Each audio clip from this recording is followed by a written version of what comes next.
So as you may know, I use a lot of AI images in my editing style especially. And why I use AI images is because it's much better than assets because it gives me more flexibility and it's also often higher quality than assets. And you can find that AI images are used in a variety of 3D editing styles and they're also used in the Imangaji style and it's overall just much more superior, especially in these days because AI image generation is just so powerful. Okay, so I'm going to go ahead and demonstrate how you can generate a high quality AI image, and then I will demonstrate how you can separate the background from the foreground in Adobe Photoshop. So firstly, we need to generate an image.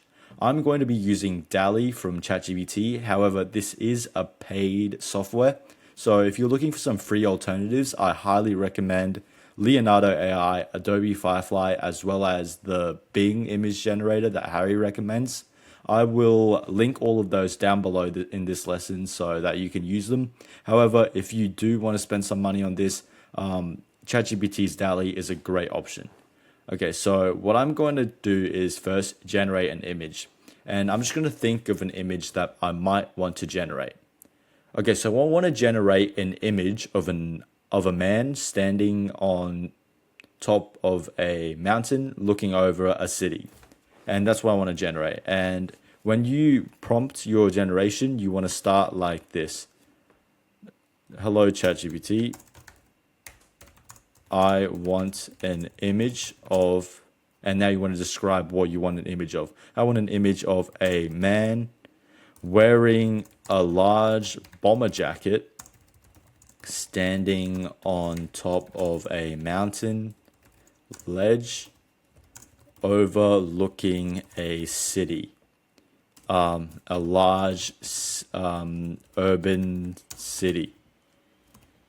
And you want to just provide as many details as possible.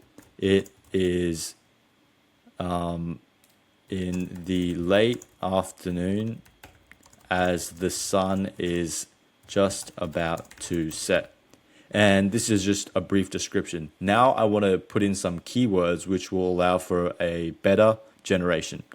So firstly, what I want to say is I want this to be digital art.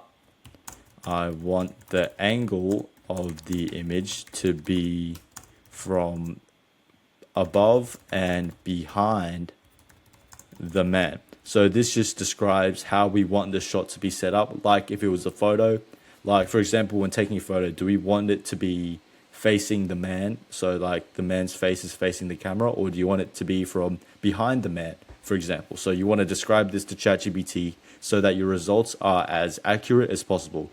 Now for some more keywords. You want to say, you can copy what I put, but this is just stolen from Harry completely in the Imangaji course. If you want some different results, definitely search up and look for some of your own keywords.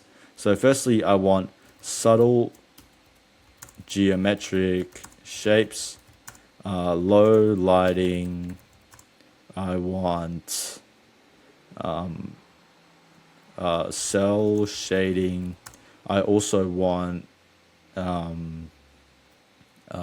you want to describe the color palette here. So I want a purple and red duotones color palette. And one more thing to describe here is the aspect ratio of the image. So I want a 9:16 aspect ratio image. And that's all we need. So I'm just going to hit this button here and it'll start generating me an image. And I'm just going to pause the recording as it loads. Okay, so here are the results that we have been provided. Okay, let's look at the first one. To be fair, it's a pretty good generation, except there are these weird grid lines, which are very weird, and I would not recommend using this image at all. However, we can see that the man and the city is all correct. Now let's look at this one. This one's a bit better. There are no really grid lines, and for the purpose of this demonstration, I think this image will work very well, so I'll go ahead and download it. Now what we want to do is head over to Photoshop. And actually, I want to open this in my files first. Now we're going to head over to Photoshop and we're going to hit New File. And to be honest with you, I'm not a Photoshop pro. I don't really know what any of this means. So I'm just going to hit Create because it doesn't really matter. We're not creating like an advanced thumbnail here. What we're doing is just separating the character from the background. So the default settings will be just fine. So now I'm just going to drag and drop my image here. And here's my image within Photoshop. And the way we separate the character here from the background is by using the object selection tool. And if you don't see it, you just got to hold here at the fourth one because it might be hidden by one of the other tools, but the object selection tool is the one you want to use. And what we have to do now is first select our layer, make sure you do that. And then now, as you can see, we can select our subject. Hopefully it selects, thank you. And what we also want to do is select everything in the foreground. So not just the character, but also this mountain it's standing on. So I'm going to hold shift and then select the mountain. Hopefully it can select. Okay, that's perfectly okay. So this image isn't that good, so therefore I can't select the mountain, unfortunately. But just for this demonstration, just the man will be completely fine for the purposes we want to achieve.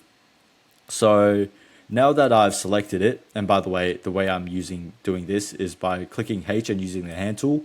So now that I've got a general selection, let's look at the intricate details. So I'm going to hit Control and then plus to zoom in, and I'm just going to check all the details. Okay, so as you can see, the shoe here is kind of off, and the shoe here is also kind of off. However, this can be fixed. We're going to fix it by using the lasso tool, which is right here, the third one down, and I'm just going to click it. It looks like a lasso. It's called the lasso tool. And what we do now is hold shift, and then we draw around the areas which have not been selected properly, and just draw around all of it.